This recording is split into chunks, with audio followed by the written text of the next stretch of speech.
Monday, and you know the podcast on. Mm, mm, mm. Monday, and you know the podcast on. I'm coming to you cause I got no home. Living with my mother-in-law sounds like no, yeah. Uh, uh,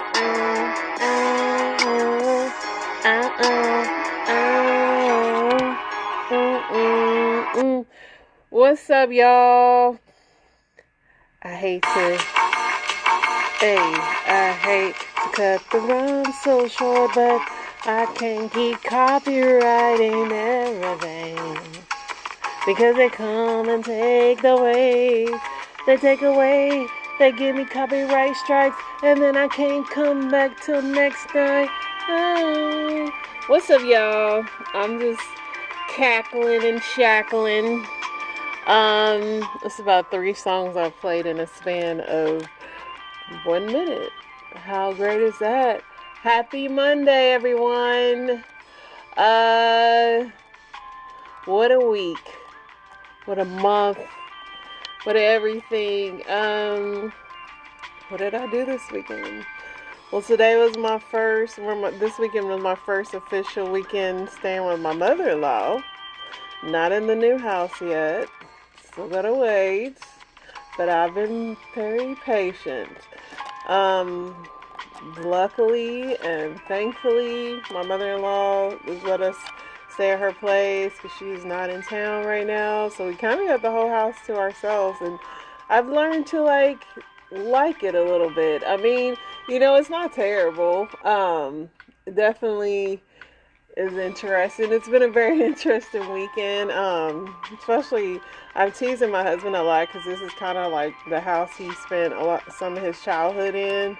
So I tease him about just him being there, and it's just funny. It's just, and like I'm just getting into the whole effect of like, I feel like I retired this weekend. Like I broke out my moo.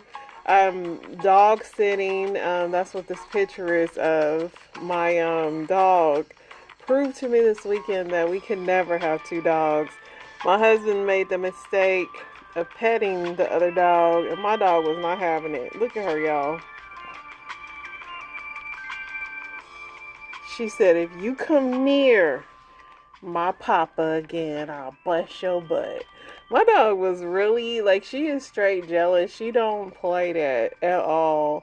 So really spent the whole weekend looking at these 2 little short attitude kids. And yeah, Saturday I did clean up her house because that's normally my cleaning day. So I did do that. I didn't let this like throw me off track from what I normally enjoy doing in life. So I did clean her house, and we did a little few things with our storage, and nothing too major. Went to dinner, like nothing, we try to just keep not let this little bump in the road just derail us completely. Like we still living. And then Sunday, I actually went to get a pedicure, and if anybody knows me, knows I hate getting pedicures, but I'm so like bored and have nothing to do that I got a pedicure. I actually went and got my hair braided.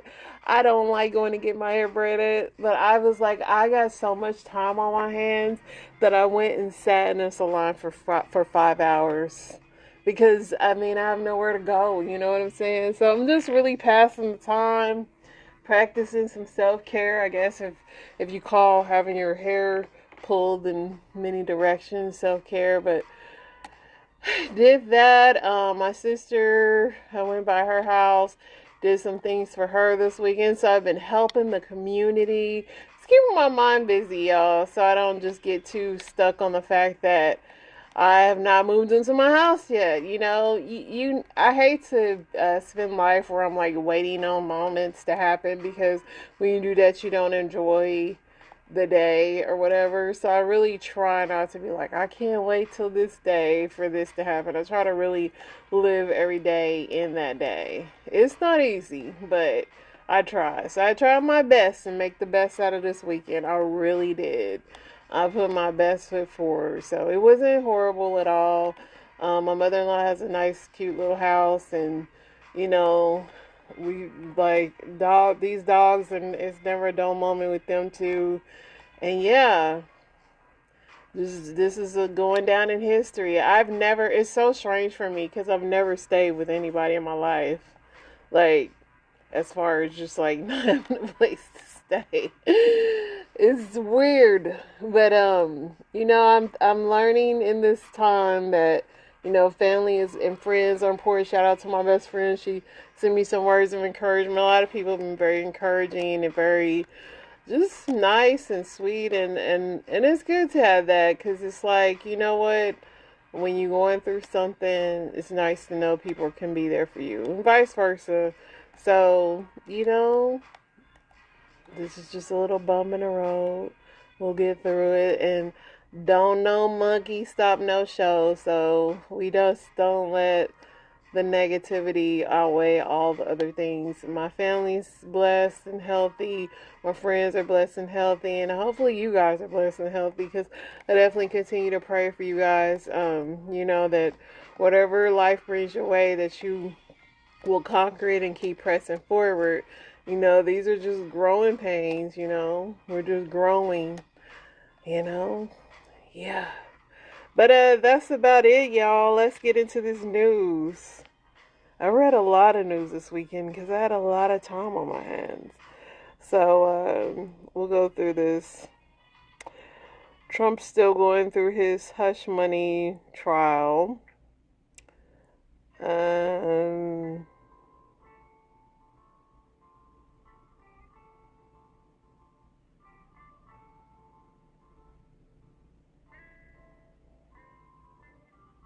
Yeah, there was a fight this weekend, and Ryan Garcia won. That little guy is a weird little guy. One dead and one missing after two Japanese helicopters crashed in the Pacific. Cop ran a light at 88 miles an hour and killed a young father of twins. He still has his badge. That's crazy. It's like, who is he chasing that it was that important? Universal Studios Hollywood tram crash at a Los Angeles theme park leaves 15 in the hospital.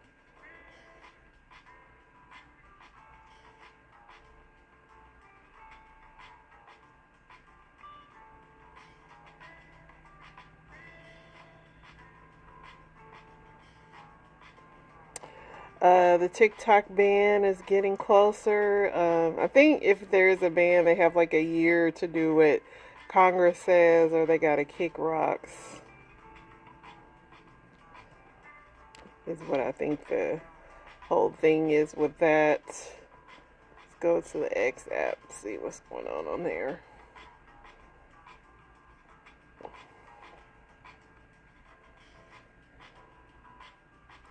Americans are getting high in record numbers, but growing evidence suggests marijuana may be linked to certain heart problems. An intruder smashed a window to break into Los Angeles Mayor Karen Bass's home early Sunday. But I think she's safe. Authorities confiscate nearly 50 pounds of meth hidden in an ice chest filled with fish on the southern border in California.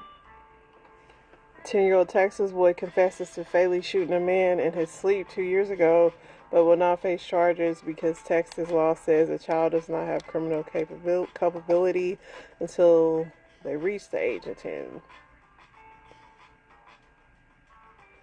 Bees playing with rolling wooden balls apparently for fun.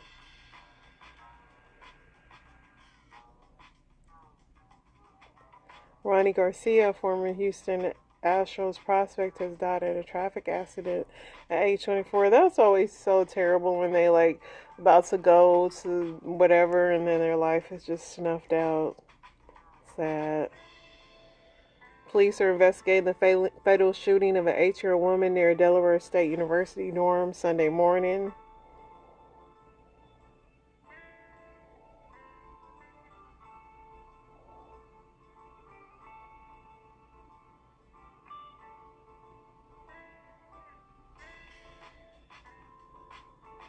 The Spice Girls reunited, which I have that on video.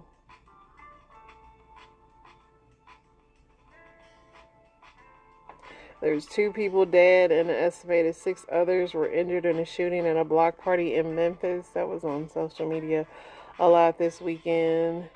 Ukrainian President Zelensky thanks the U.S. political leaders for approving his aid package. He's about to get his 60 billion or million, I can't remember, but yeah, he's about to get some more money, y'all. Giving him some more money. Alright, let's see what I liked. I liked a lot of things because I was bored. So this is this lady that got HIV from being a passport sister. This is her story. Very sick. I could not get out of bed. Passport sister. Here's what happened. I went to Jamaica. I made the stupid choice to have a one-night stand. I came home from Jamaica. I found myself very, very sick. I could not get out of bed. This was within about 1 week. I could not get out of bed. I was blacking out. If I did get out of bed, I was passing out. I wasn't eating. I was very dehydrated. I went to the emergency room. They sent me home probably 5 or 6 times with a random diagnosis.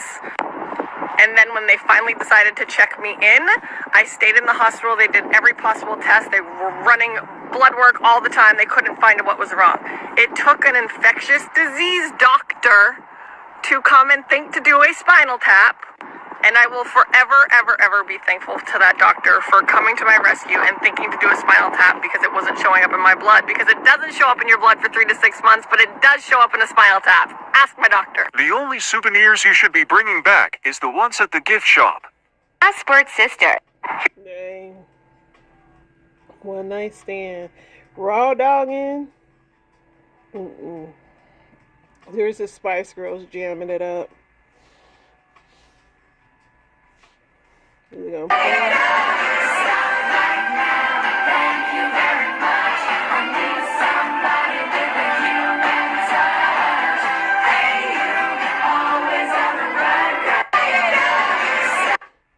So that was Pasha's 50th birthday.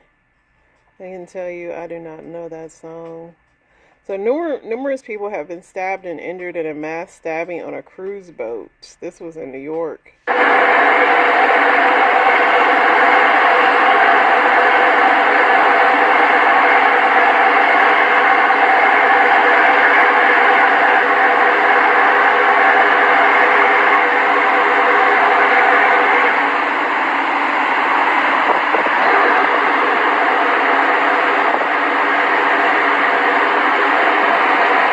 I don't want to know what happened, but that was like them going there. But it says, currently law enforcement and emergency personnel are on the scene after numerous people were stabbed and injured in a mass stabbing on a boat near Brooklyn Army Terminal in New York. Authorities are reporting a total of 6 people have been stabbed, prompting a level 2 passenger disembark from the cruise ship where stabbings occurred. It's currently unknown if the suspect has been caught. Like, who got up there and did that? I mean, what happened?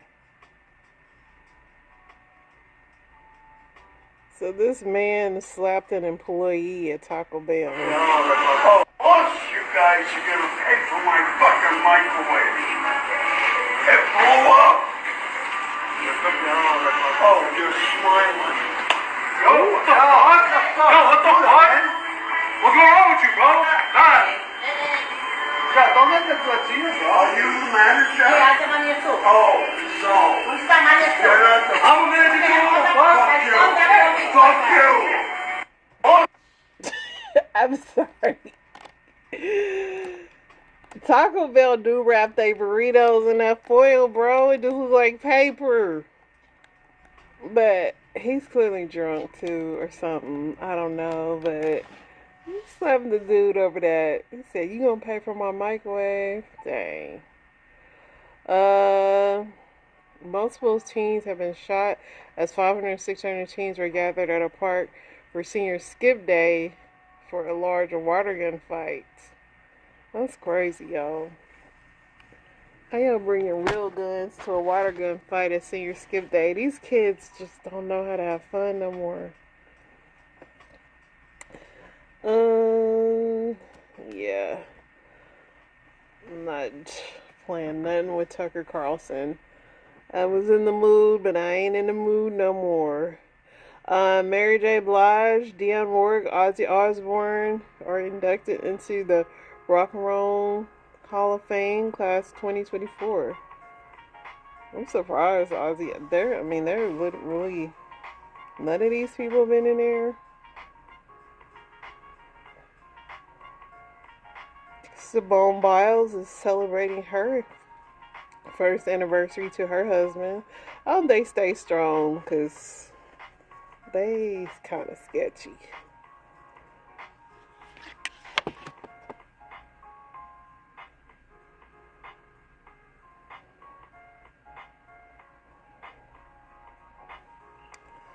Alright, let's see what else is going on. Check out TMZ. That's a site I didn't go to this weekend.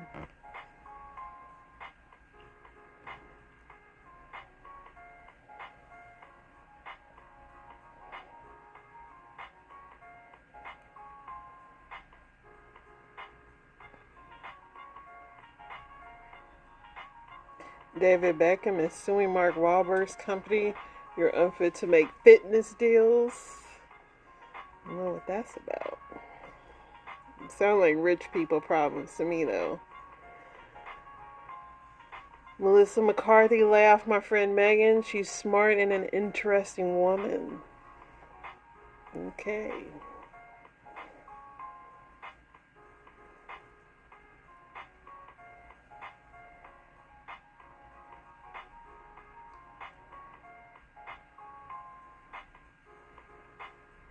I refuse to read anything about Taylor Swift. I'm tired of reading about her every weekend.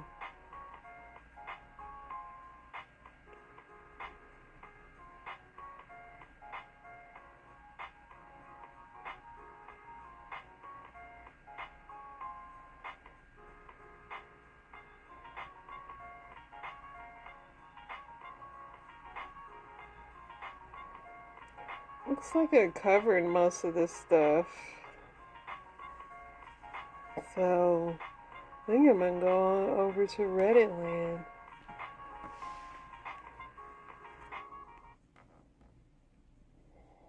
And let me tell you, these braids are still so tight, man. After I got them, I'm like, why didn't I get braids? They're convenient once they loosen up, but right now I'm just like, ugh. So if you hear rustling in the background, it's because my hair is still extremely tight. Alright, let's see what we got.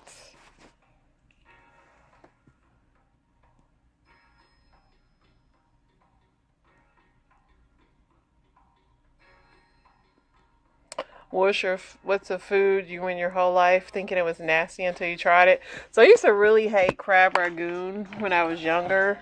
I'm not crazy about them now, but we made them at school, and once I saw the process for making them, I liked them. But when I first had them, like from a Chinese place, and everybody, not all crab rangoons are equal. Some are gross. So it's that was that.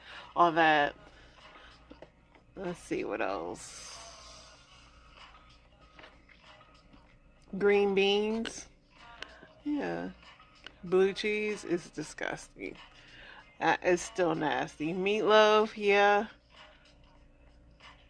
Sushi. I don't like sushi. I've had a California roll, but ranch. My husband hates ranch, and you can't get that man to try it. He won't do it.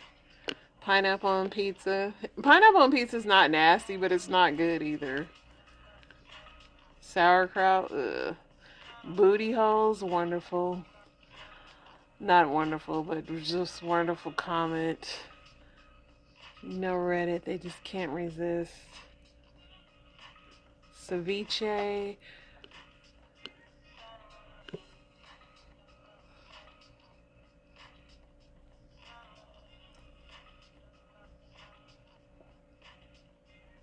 What's the clothing trend from the past that makes you laugh the hardest knowing people actually wear that? I would have to say probably people wearing their pants inside out. And just the amount of color-coded socks we would wear just to mix and match them. Just I mean, the 90s was an interesting time. I know the 70s and stuff was, and I'm not old enough for that, but yeah, we used to wear the weirdest stuff. Um, Late medieval cord pieces. Yeah, I mean, if you go back in them times, the women wearing those knickers, those long underwear and all that stuff, like, what was the deal? The polo layered shirts, crisscross, yeah. Powdered wigs. I never understood the whole wig movement. Everybody wore vests. I love me some vests. That's something that I would bring back. I had a million vests. When people sag their pants, people still sag their pants. Shoulder pads. Tracksuit. Crocs, yeah. Crocs is now and will forever be a weird vibe. Jelly beans too, although they make your feet stink too, those things, but them things hurt.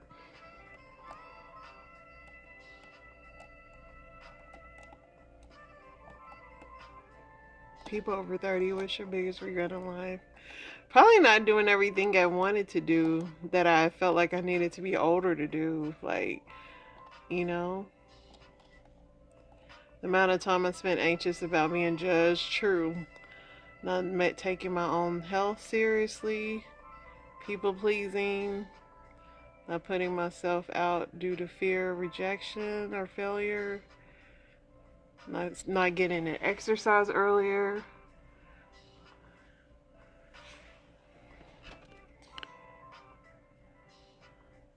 I listened to my parents too much when I was younger, not taking chances with various girls, women throughout my life, being a bully, not stop drinking.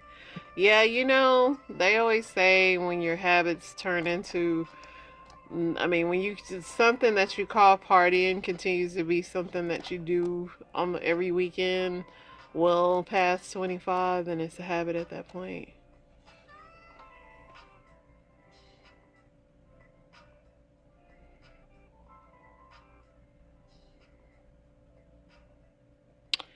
Alright, let's go over to the Am I the A-hole?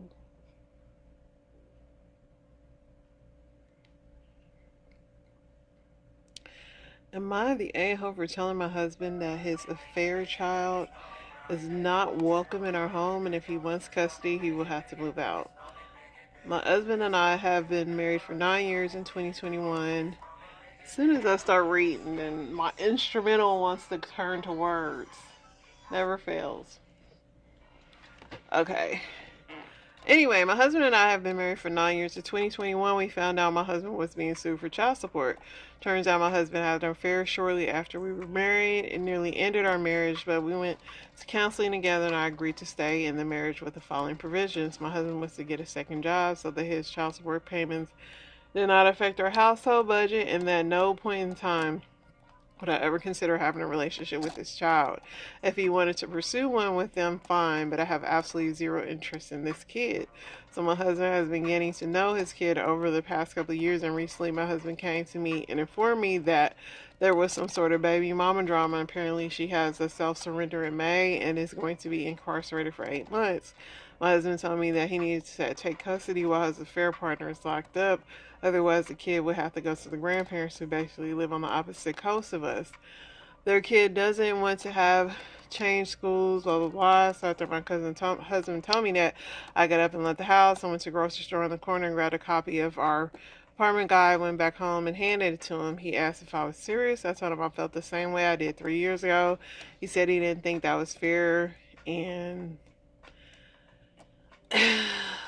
sorry, I gotta breathe. Considering the extenuating circumstances, I told him I don't care about circumstances. This kid is not welcome in my home.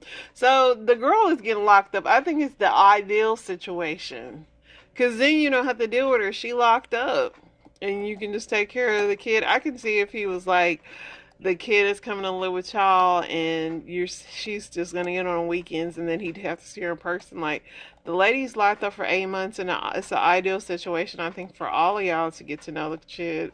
And at the end of the day, the kid had nothing to do with the affair. Honestly, it really didn't. Maybe it's something that you guys need to go revisit the therapist about again. So somebody said, I think you should divorce him and move on with your life, not your job to take care of the kid. Somebody said, why are you still with him? In no way do I think it's your responsibility to raise his child, but it is his responsibility. This poor kid didn't ask for any of it. The whole situation would be happier and healthier if y'all just split up. Yeah, this marriage should have ended years ago. The child will always be there. Seems like you should cut your losses and move out of on from the relationship. I think that she don't want to, clearly, because she stayed, and this is her thing to hold over his head forever, which is crazy because it's a whole person. I don't think if he told her to get a divorce, I don't even think she'd be happy. She'd be like writing on Reddit about that. Somebody said, this poor kid, I hope dad steps up and is there for him. This isn't what you wanted for your life and relationship, and that's fair. Your husband on different paths. This is responsibility. I think it's reasonably you ask him to move out and take care of his responsibilities alone. I don't think your marriage is going to work out. Yeah, a lot of people think y'all should split up, but clearly she don't want to because she's writing about it. But to expect him to choose you or a child is kind of crazy.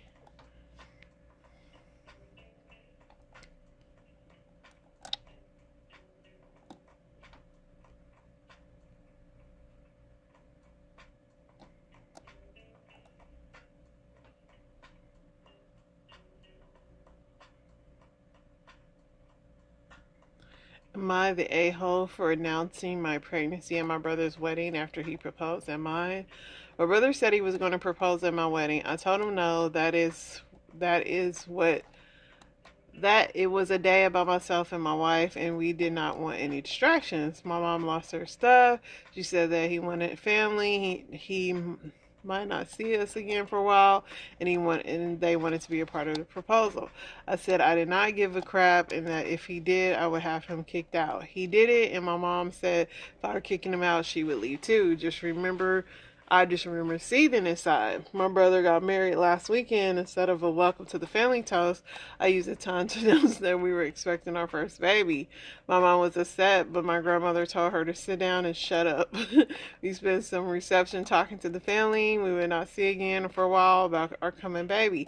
My mom says I was the a-hole for taking attention away from my brother on the wedding day. She got really mad when I reminded her that she threatened to leave my wedding if I kicked him out if he proposed. Anyway, you're not the a-hole. Your mom is, clearly. And your brother is, clearly, too. So, no, definitely not. Tidbit about the grandma is funny. Yeah, grandma is the OG. In my very humble opinion, this is better suited for petty revenge. It's blatantly obviously which one of you is the golden child. Good job, Grandma, for shutting down Mom's BS. But your bro, he asked, you said no, and he did anyway. That's easy to wind up on people's poop list. Yeah, you're not the a-hole. Seems like your mom has a favorite. Alright, let's get into these story times.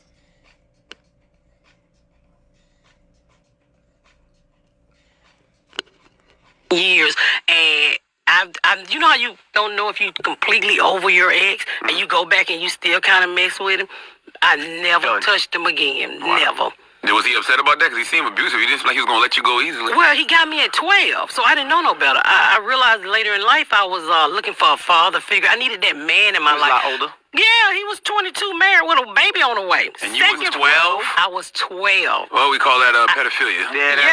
Exactly. Yeah. And I had her at 14. And he came and signed a birth certificate. You want to hear something crazy? He came and signed a birth certificate with his new girlfriend. They didn't lock him up? No, they let him sign. They don't care nothing about you when you poor and black in inner city. He signed both of the kids' birth certificate. Both of them have his last name.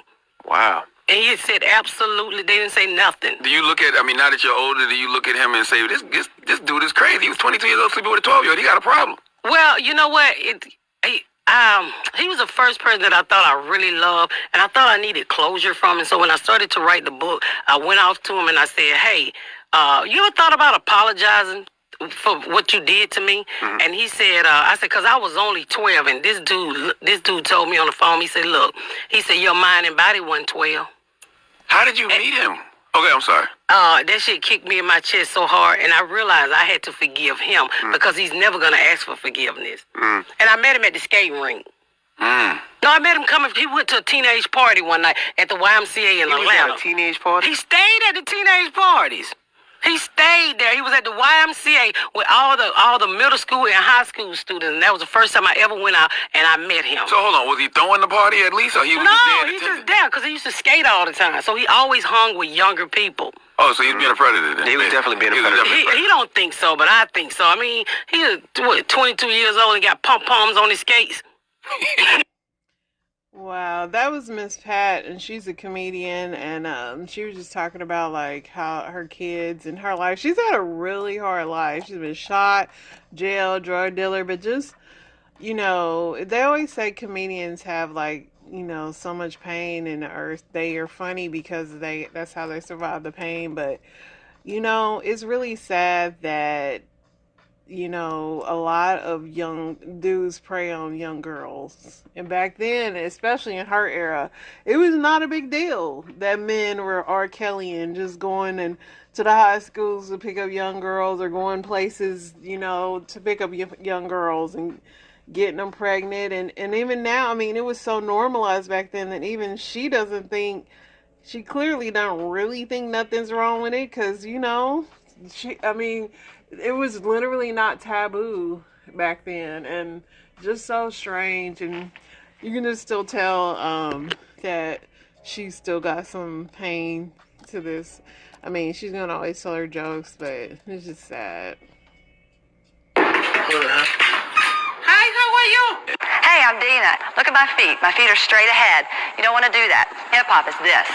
1, 2, 3, 4, hit. And the more relaxed you are, that's what makes a hip hop. Boom, bam, every time. Or Start out just hitting it. This is what we call popping. Straight. Straight. Hit.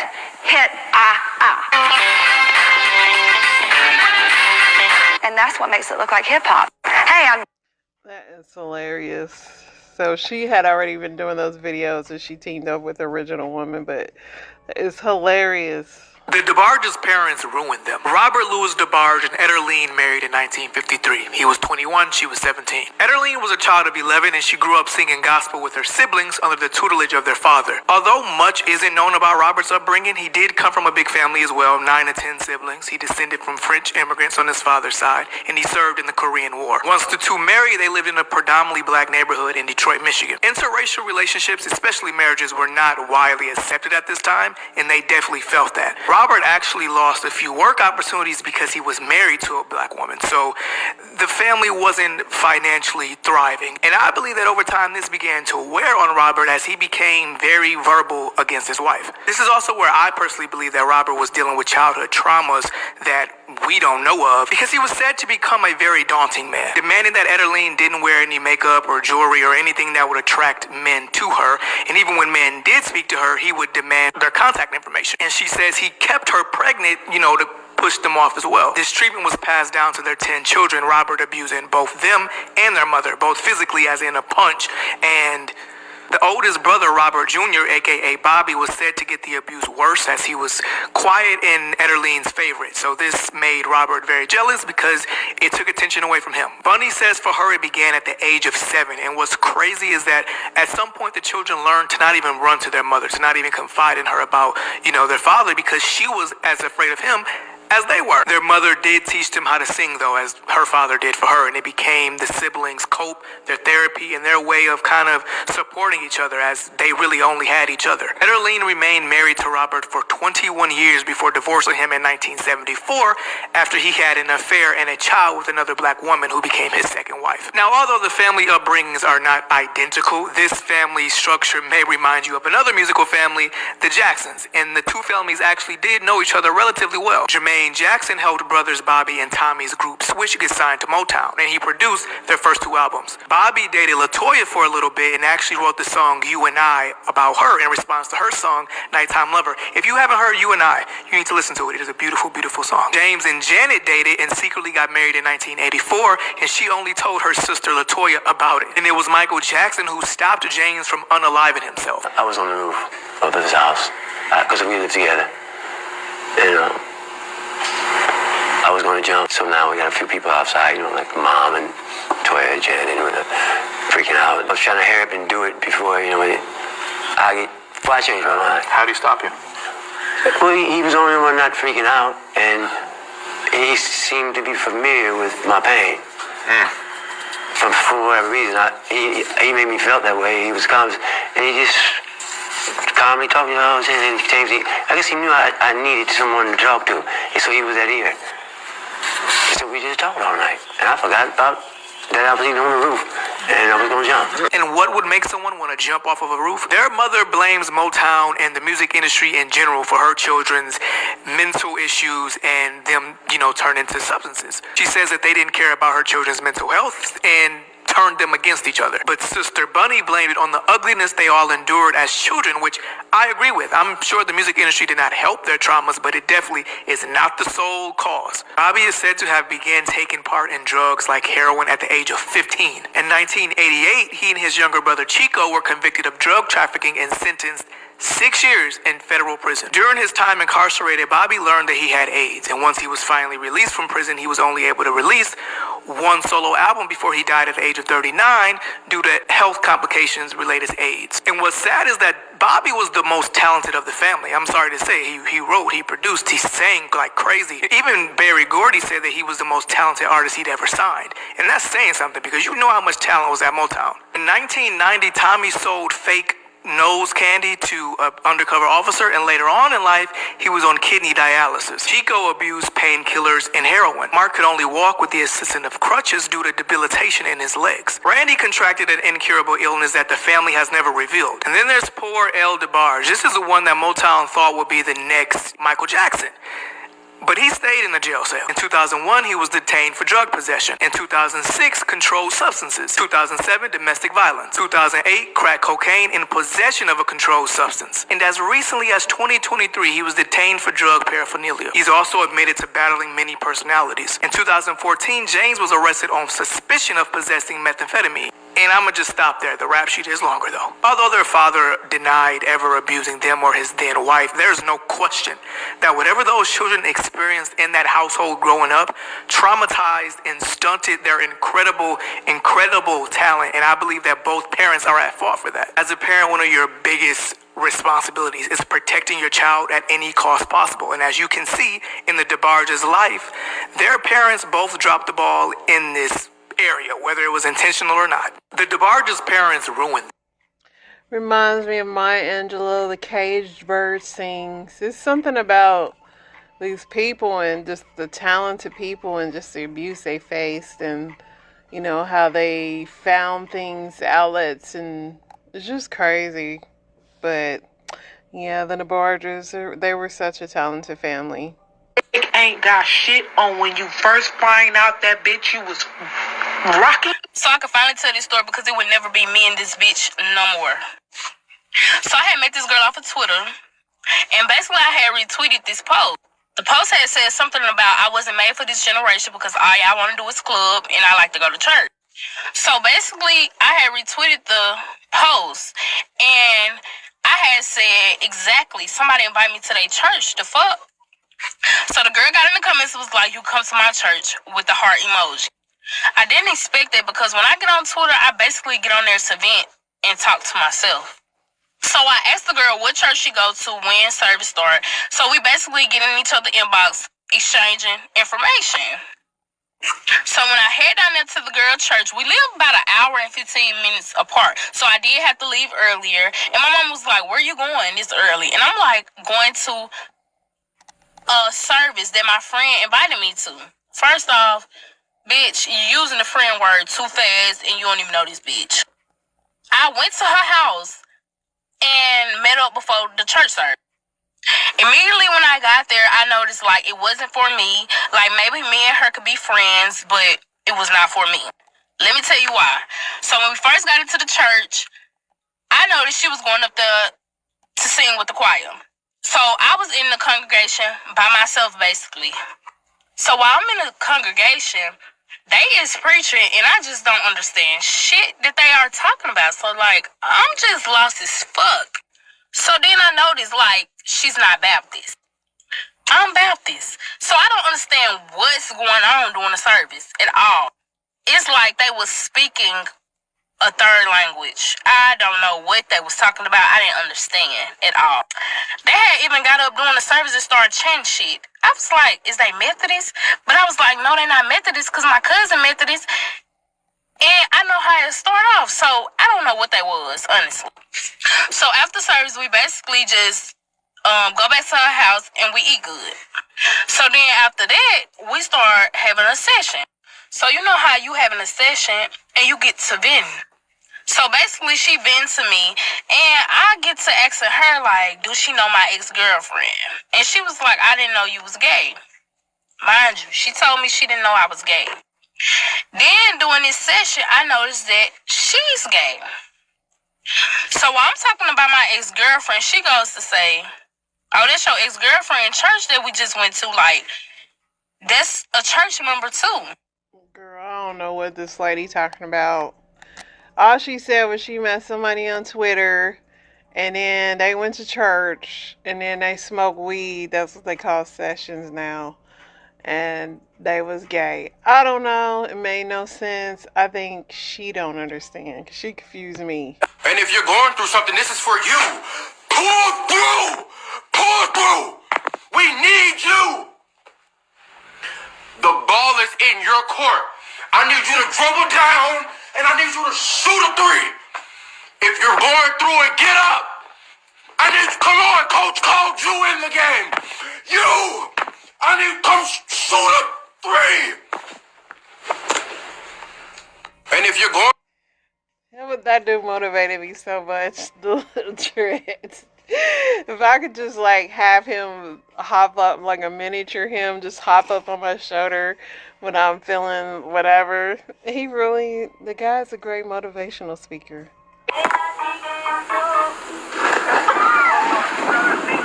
look, he's swimming quick. Yeah, that was a barracuda. You know, the fuck no fish that turned Nemo's mom into supper? I got good news and I got bad news. These ocean butter knives are carnivorous and can grow up to 5.5 feet long. These sea separators swim so fast they can cut their prey in half. When this sea snake knife attacks, it can swim up to 60 kilometers per hour, and with teeth sharper than a pinhead, it just cuts things clean in half. They have adapted for fish that are more difficult to consume by having sheath in the bottom jaw of their mouth for each one of the teeth on the upper row. Like a locking mechanism, each one of its teeth lock into the sheath at the bottom so that the fish cannot get away. Their prey items often sexually identify as a quarter because they're also shiny, so they like shiny things. So you're less likely to get attacked by one if you don't wear a watch or a ring or anything shiny into the ocean. Now for the positive news. On the bright side, that barracuda probably wasn't trying to attack that guy. Like your girlfriend on a date with your french fries, they'll sometimes follow the larger predator and get some of the leftovers. Me being in the ocean with my necklaces and my everything else on, I'm just telling y'all. If you look at the women today, it's a lot of women who have BBLs. So I'm constantly reminded, like, they made it. They go another big booty. She made it. See what I'm saying? I get why women wants to enhance themselves. I get it. But fellas, we have to do more on just continuously telling our women that they're beautiful. You're enough. We have to continuously tell them that they're gorgeous. Don't make your woman feel like she has to go do something, even if you fucking with another chick. Like, no. You just love a woman. That's it. And women, listen to your man. Just listen. I'm not gonna sit here and tell somebody don't do what they want to do, don't do. No. People make decisions. You have to live with that as a unit. So I can't even sit here and say, oh, I'm against nothing. Oh, I'm with it. As a unit, I took a loss. If you look. So that's DC Young Fly, and he's talking about his girl that died from getting BBL surgery, and the fact that now he looks at BBLs in disdain, like, there's a big booty, she survived, how come my girl didn't? It's really sad. And I mean, I don't know, maybe he's having regrets as to not telling, like, trying to maybe, I don't know, and it might not be him. I mean, she's in Hollywood and being on TV. They're feeling such competition to compete with them people, and they get cosmetic surgery. There's so many women that were already naturally beautiful, and they start doing all these things to themselves, and it's sad. But, yeah. Now to the class action lawsuit against Walmart. The company agreeing to pay $45 million to settle that lawsuit. ABC's Alexis Christophorus is here with what it could mean for some consumers and possibly some money back in their pockets. Alexis, good morning. You got that right. Good morning, Janae. If you bought groceries at Walmart in recent years, the retail giant may owe you up to $500. Here's the deal. Walmart's paying $45 million to settle a class action lawsuit claiming the retail giant overcharged some customers for certain groceries bought in store from October 19th, 2018 to January 19th of this year. The lawsuit accuses Walmart of falsely inflating product weight, mislabeling some products, and overcharging for certain clearance items, including meat, poultry, pork, and seafood sold by weight, as well as for some bagged citrus fruit. Walmart denies the allegations, but agreed to the settlement, telling ABC News, "We believe a settlement is in the best interest of both parties." Now, if you believe you're eligible and you have your receipts, you could be entitled to 2% of the total cost for each product, up to $500. If you don't keep grocery receipts from 5 years ago, don't worry, you can still receive up to $25. You may also be able to retrieve receipts from Walmart's website, and you can file a claim on the settlement administrator's website. That deadline to file, June 5th. Gio? Everybody looking for those receipts. Yeah, right. Walmart should just give everybody $25 at this point, because most people have shopped there. They really think people got their receipts. And like somebody was saying, people can just show their bank statements. I mean, I don't know how much money I didn't put into Walmart, but I know they got me. This is Pinky. He's a male. Alright, that's it. But I think I'm going to watch this video one more time because it's funny. Cat, domestic short hair. He's available for adoption. He's pet of the week. Placer County Animal Shelter. He's a very loving cat. Hang on, please. Oh, yeah. Pinky. Whoa. Well, we got a wildcat on our hands. Pinky, settle down, bud. Careful, Cole. Oh, I get a catch pole. Somebody get a catch pole. Just set it over. No. Get a catch pole. You catch our pole to get him? Yeah, because I'm not going to grab him. Dude. Okay, he's caught up in there. Disconnected from the jack.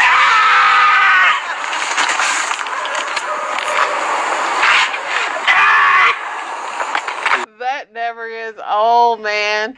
Listen, that's how my dogs was fighting this weekend, man. These animals is wild. Y'all, hopefully I get out of the animal kingdom this weekend. Prayerfully. If not, we still in the land of the living. We still blessed. We will say hallelujah anyhow. Look, y'all have an amazing day. An amazing week, and I'll be back tomorrow with more of everything.